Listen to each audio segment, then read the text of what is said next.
I thought that I had a completely normal life. There were ups, there were downs, but there were much more positive moments than negative ones.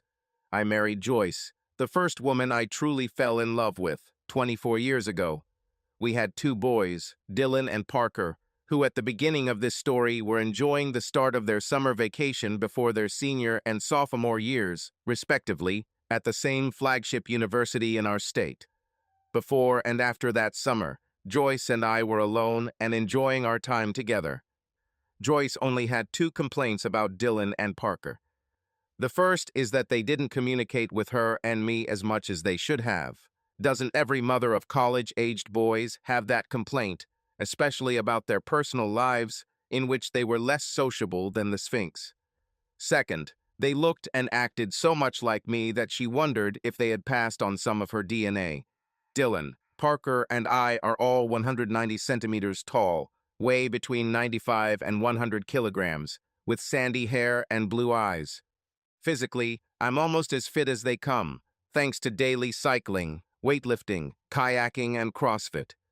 Joyce, 5 years and 8 months ago, weighed 60 kilograms, has almost black hair and green eyes, and is in good physical shape. However, the boys do not look like her at all, neither in face, nor in build, nor in skin color. My only real problem with the family is that Joyce travels too much for business. She's away from home an average of 2 to 3 nights a week. My job is local, and I set my own hours. So if she were home more often, we could do more things together and enjoy life more than we do now, especially since money isn't a big issue for us. One Tuesday, while Joyce was on one of her business trips and Dylan and Parker were at their summer jobs, I was just finishing up a 25-mile bike ride that was one of the best in our area. There were parking lots at E along the route, and I parked in D. It was a great ride on a beautiful sunny day with low dew temperatures.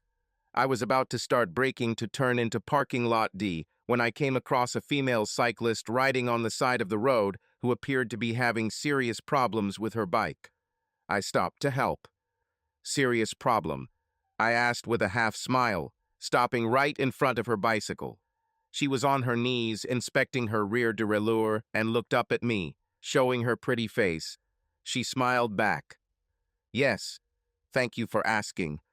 It seems like the aluminum hanger on my rear derailleur is somehow bent, making it difficult to rotate the rear wheel, let alone shift, she replied, demonstrating a good knowledge of bicycle mechanics.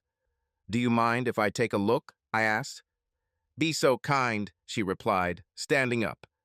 I glanced at her quickly as she stood up and walked a couple of steps to the side.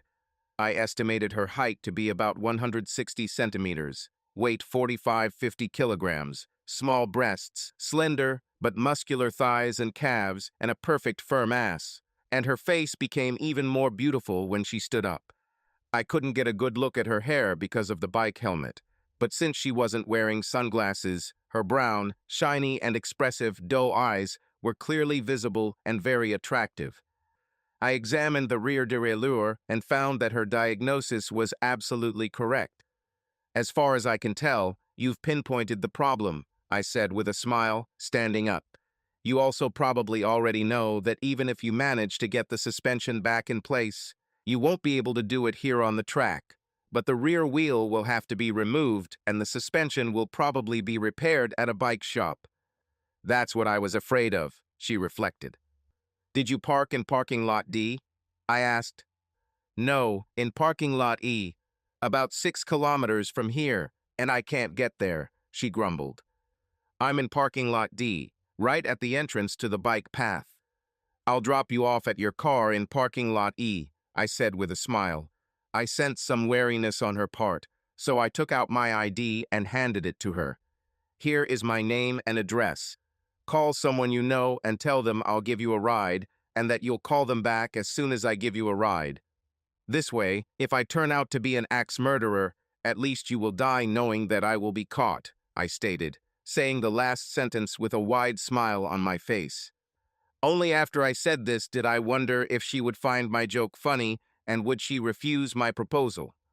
A cheeky, impudent man, isn't he? She laughed, instead of running away as a result of my joke. She took my ID, took out her cell phone, and made a call while standing about 2 meters in front of me. "Hi, Cheryl. It's me, Brenda. I'm having trouble with my bike in the bike lane and a guy named Brian Craddock, who lives here in town at 727 Sagamore Lane, will give me a lift to my car. If I end up dead, you know who to send the cops after," she said and laughed into the phone.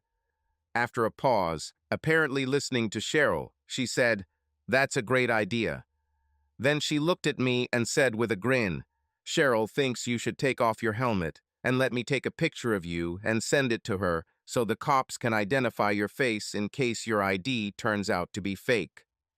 I grinned, took off my helmet, and posed for a photo with a grin on my face.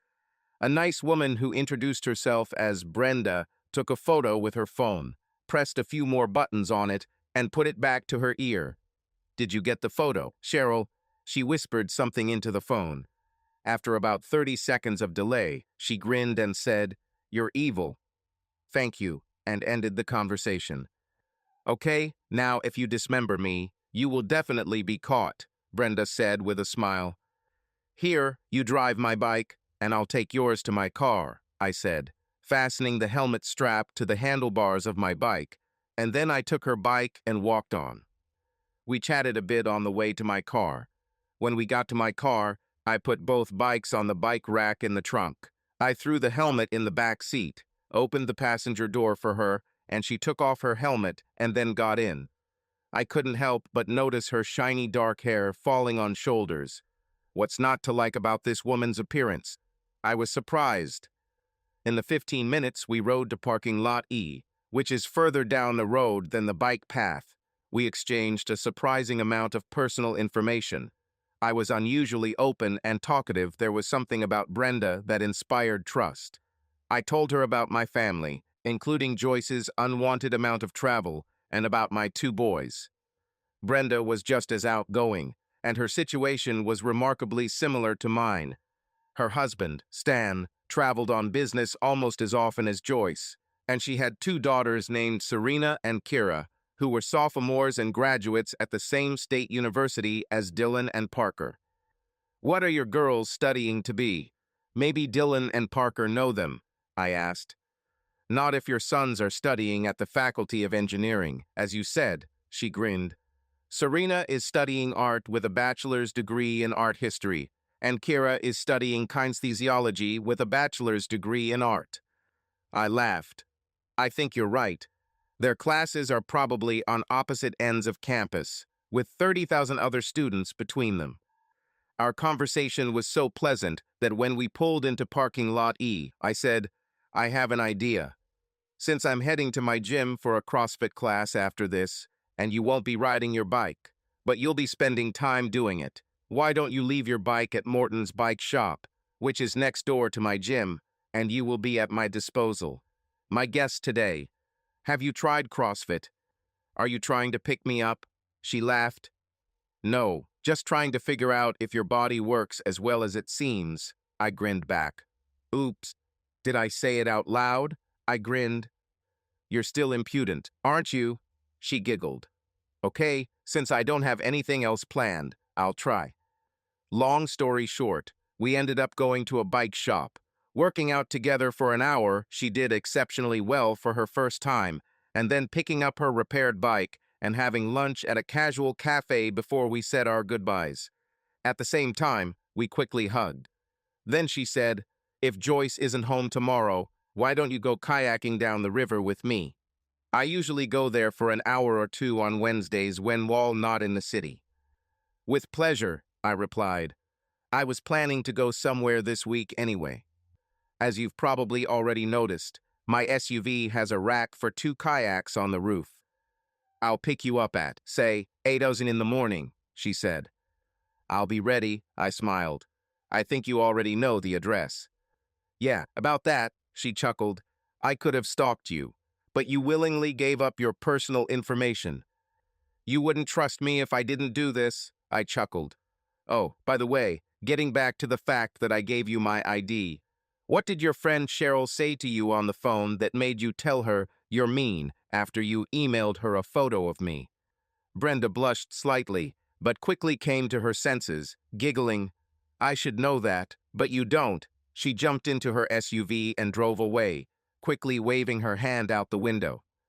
Brenda was probably the easiest person to talk to I've ever met. Moreover, although she was far from classically beautiful, the shape of her body and features, as well as her general demeanor, made her as attractive as any other woman I had ever met. As I left, I convinced myself, "You have never cheated on Joyce in the 26 years we've lived together, including 24 years of marriage, and you're not going to start now." I hoped I was right because I hated cheaters. Over the next few weeks, Brenda and I became great friends, since we both had jobs that allowed us to work whenever we wanted, as long as we did it. And since we both loved all types of exercise and outdoor adventures, we worked out together at least 3 times a week, usually for several hours each time. It was really great to make a friend. However, there was a problem. She caused me a strong sexual desire.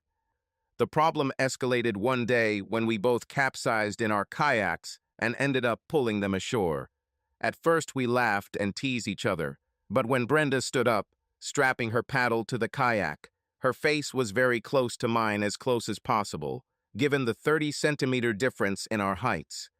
I couldn't help it. I kissed her on the lips. When we parted, she looked me straight in the eyes. "You know that we both hate cheaters, and that the last thing we want is to destroy each other's families. It seems that traitors are always caught sooner or later. I like you too, but kissing like we just kissed will lead to sex, and then, most likely, to disaster." We silently looked into each other's eyes for what seemed like a very long time. While I was looking at her, my big head got the better of me, and I finally answered with a smile, "You're right. I apologize and will keep my hands to myself unless it's to keep you from drowning." She smiled back, quickly kissed me on the lips and said, "Since you are so noble, and since you have weakened my knees with your love affairs, how about tying my kayak, in addition to yours, to the roof of my SUV?" I obeyed. For a week, nothing more was said or done, but after some time we had a dialogue. "It's really difficult for me, Brenda. We need to do something to help me cool my ardor towards you," I muttered.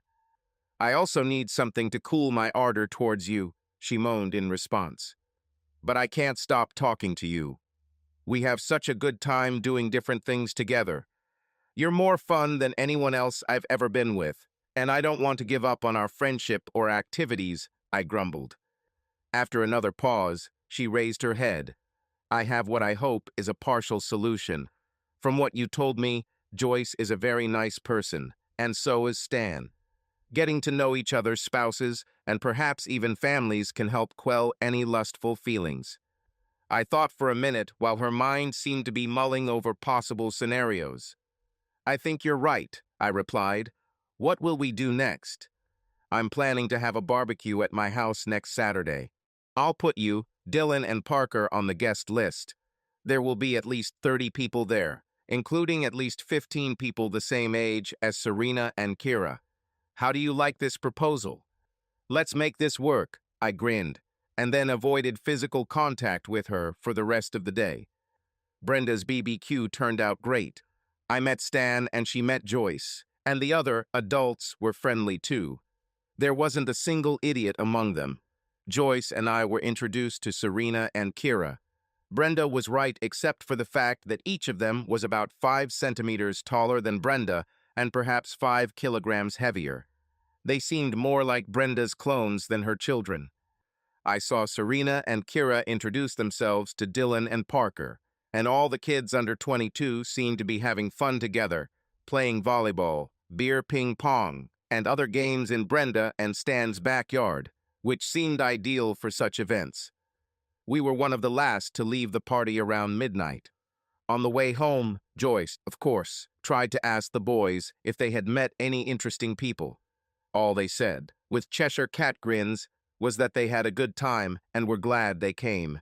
However, they were, predictably, completely silent about whether they liked any of the dozen very attractive women, ranging in age from 17 to 22, who were present at the party.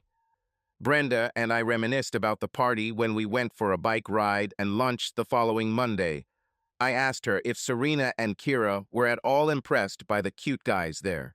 Brian, because I had an overly intrusive mother, I never ask questions about such things, and they do not share information voluntarily. Stan tried to ask them about it, but they just laughed at him. We had fun, Dad, but we weren't engaged, so leave it as is, they told him. The party had the desired effect. One weekend, I went to a professional baseball game with Stan and two other guys, and Brenda went to a play with Joyce and the other two guys' wives at the same time. For the next 2+ weeks, even though Brenda and I went on walks together 7 times, things remained low-key between us. We had fun, but no kisses or caresses. And then the train went off the rails. In a strange turn of events, Joyce and Stan held unusual conferences out of town on a Friday afternoon and Sunday afternoon 3 weeks after Brenda's party. Dylan and Parker left for the weekend on Friday night to go to the beach, and Serena and Kira left for the weekend on Saturday morning to visit some sorority sisters at the lake house where one of their parents lives.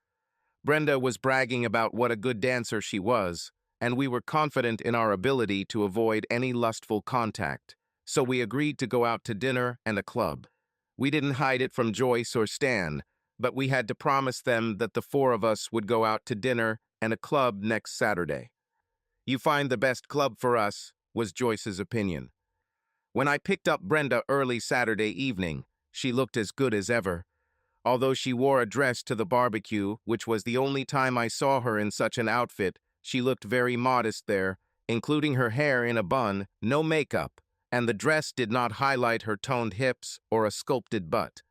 Her dress really suited her this evening. She wore just the right amount of light makeup. Her hair was neat but loose around her shoulders, and she looked radiant. We had a relatively modest dinner, although there was a lot of laughter, including at least half a dozen off-color jokes she heard from her friend Cheryl, a spinster nurse. We went to one club, which seemed too boring to us, but the second one was fun and just right. Brenda was as good a dancer as she thought she was, and for a guy who never learned to dance, I can hold my own with anyone. Plus, I wanted to stay on the dance floor with Brenda because I didn't want her dancing with anyone else, and even then I had to discourage a couple of drunks with my strong hand. 2 unusual things happened that evening. The first unusual thing was that Brenda drank more alcohol than I had ever seen. She and I are both almost teetotalers, but not this evening. Between dinner and clubbing, she probably had 2 glasses of wine and 4 pina coladas, and I just had a couple of beers. Secondly, when we danced 2 slow dances, including the last one, she pressed herself against me. When we drove to drop her off around 1 a.m., she was giddy and chatty. She constantly made contact with me, although in a playful rather than overtly sexual manner. When we got to her house, she said, "Could you come in and help me replace a couple of screens that I moved today? I don't want Stan to know that I did this because it's a sore spot between us." "Can this wait until tomorrow?" I asked. "No, because I want to sleep longer, and Stan should be back after lunch." "Come on, Brian, baby." Brenda noticed that I was hesitating. "I really need your help, boy. I'll even tell you what Cheryl said when I emailed her a photo of you the day we met," she giggled. I relented and we entered her house. She had a little trouble with the key, so I opened the door for her. We made love. We had breakfast. During our conversation at breakfast, I said, "I almost forgot. Last night, you lured me into your lair with the promise of telling me what your friend Cheryl said when you emailed her a photo of me when we first met." "I must," she moaned. "Yes, unless you want me to attack you," I fake growled. She jumped out of her chair, screamed, and started running. She didn't really try too hard to escape, and I caught her easily. I got dressed and got ready to leave long before Stan was due to return. The neighbors on the south side are on vacation, and I would love it if you would go out the back door and walk around their property so no one sees you coming out of my front door at 9 in the morning. "It would be difficult to explain," she chuckled. Let's go for a bike ride on Tuesday. I'll be there on my bike at 9:30 and we can have a snack at my place when we're done, I said with an evil grin. Fine. Sounds like a plan, she smiled back. The feeling of guilt only hit me on Sunday evening. As Joyce fell asleep on my shoulder, I thought about Brenda. I knew I had to give it up, but I didn't know if I could exercise enough self-control to do so. That Tuesday began a series of regular meetings between me and Brenda. Although the days and circumstances changed, over the next few months, what happened that Tuesday happened often. While Brenda and I were in a relationship, we didn't kid ourselves that what we were doing was normal and without possible consequences. Neither of our spouses deserved their partner's infidelity. Despite our feelings of guilt, if not for the danger, we probably would never have separated. We were so attached to each other. On Wednesday, when Joyce and Stan were out of town on business, we went on one of our classic bike rides and then made love at my house. However, on that particular day, Brenda had some other errands to run and I had an appointment that afternoon, so we deviated from our normal routine and she rode off on her bike instead of asking me to give her a ride. When Brenda left for some reason, I immediately took off the sheets covering the guest room bed and put them in the washing machine before I showered so there would be no residue. While I was in the shower, Joyce came into the bathroom. I was shocked to see her. "Hi, honey," she chirped. "Are you happy to see me?" "Glad, but surprised," I answered through the shower door, my dick completely covered in soap. "I finished early. I left a message on your cell phone, but seeing as your bike is parked outside and you're in the shower, I'm guessing you were out on a bike ride.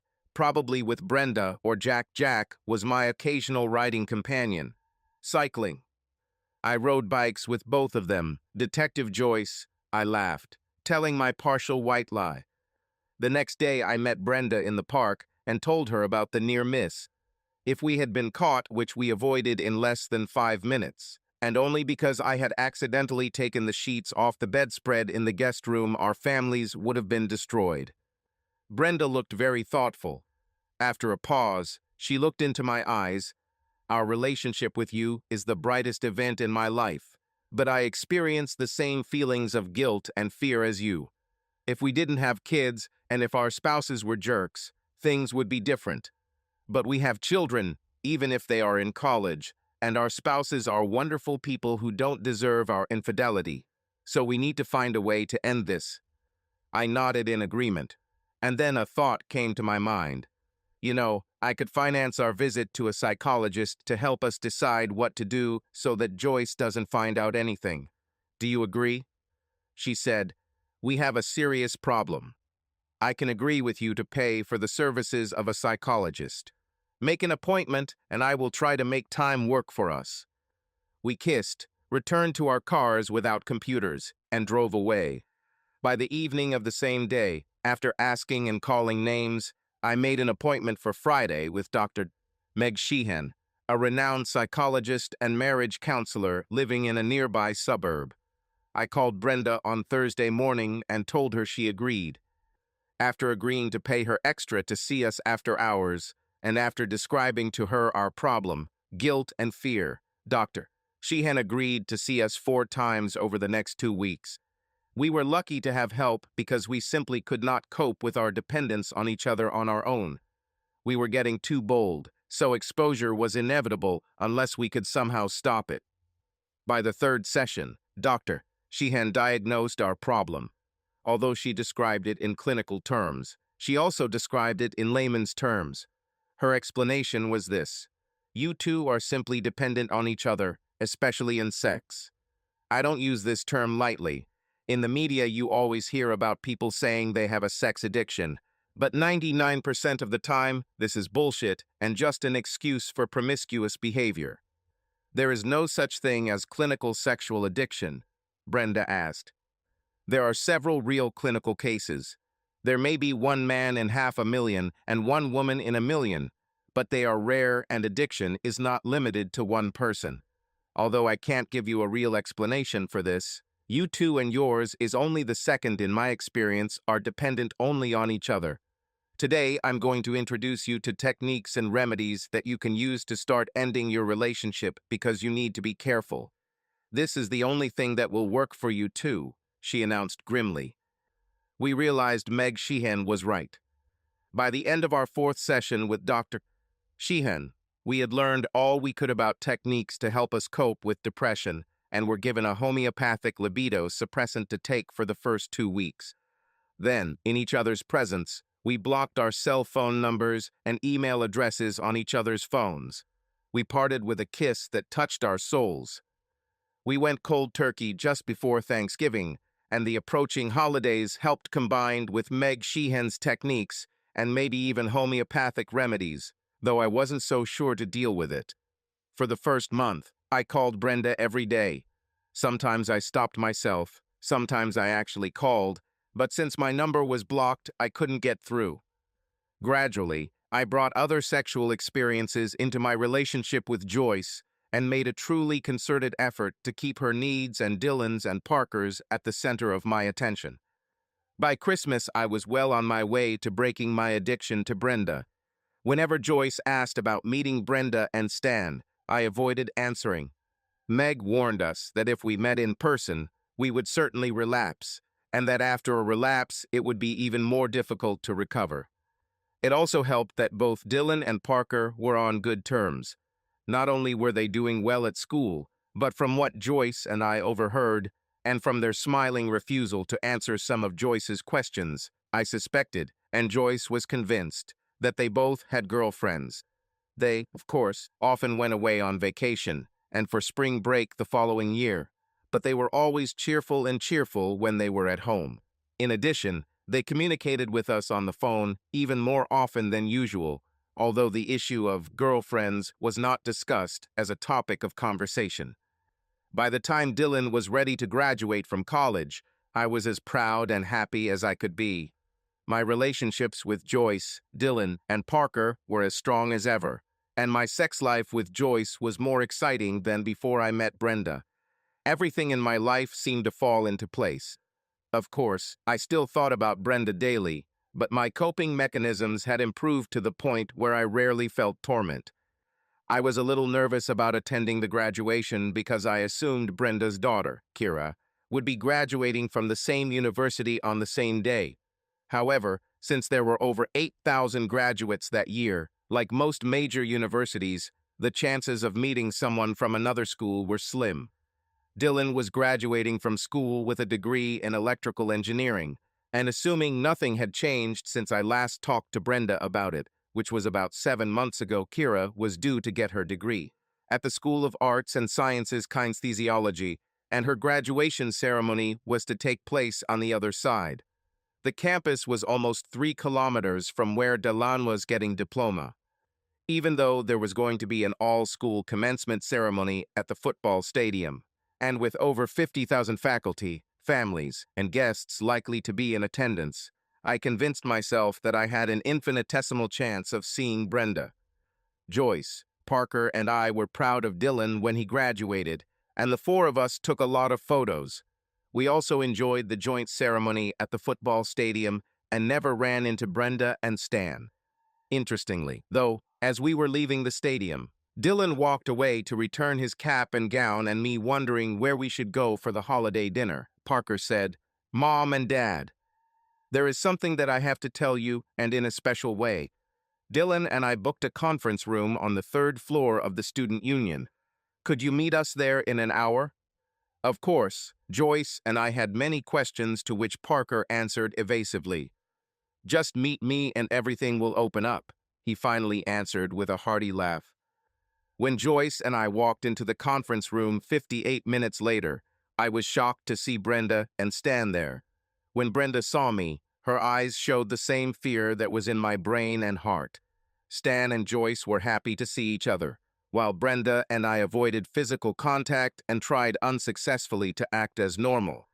We chatted for a bit, mostly Stan and Joyce, as both Brenda and I had a deer-in-the-headlights look on our faces until, thankfully, we heard Parker laughing as he headed into the room.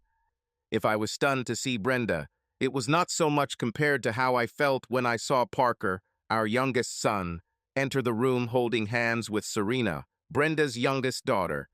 They both had smug smiles on their faces. Brenda and I were silent while Stan, Joyce, Parker, and Serena chatted non-stop. After numerous no jokes, how sweet, and other euphemisms, Parker got to the point, answering Joyce's question about how they first met. It was love at first sight at the barbecue Stan and Brenda had last summer, Parker said. We've been dating since then. Parker then continued. This summer, Serena and I will find jobs at the university and plan to live in the same apartment, not only this summer, but for the rest of our college years, planning to get married after graduation or maybe even before graduation if we can wait. The lustful and loving glances that Parker and Serena exchanged made me think that they might not be able to wait. Oh, damn, Brenda could be my godfather, I mentally groaned. I noticed the frightened expression on Brenda's face. But at least we'll be careful, which I can't say about Kira and Dylan, Serena laughed. While this little joke was spinning around in my head and turning into a pretzel, Dylan and Kira walked into the room holding hands. After a long chat, with Brenda and I even more in shock, Joyce asked the same question she asked Parker. So how did you two meet? We felt mutual attraction at the barbecue where we first met, Kira answered, although it wasn't quite love at first sight, like Parker and Serena. However, after our first date, we realized that there was something between us, and it quickly turned into love.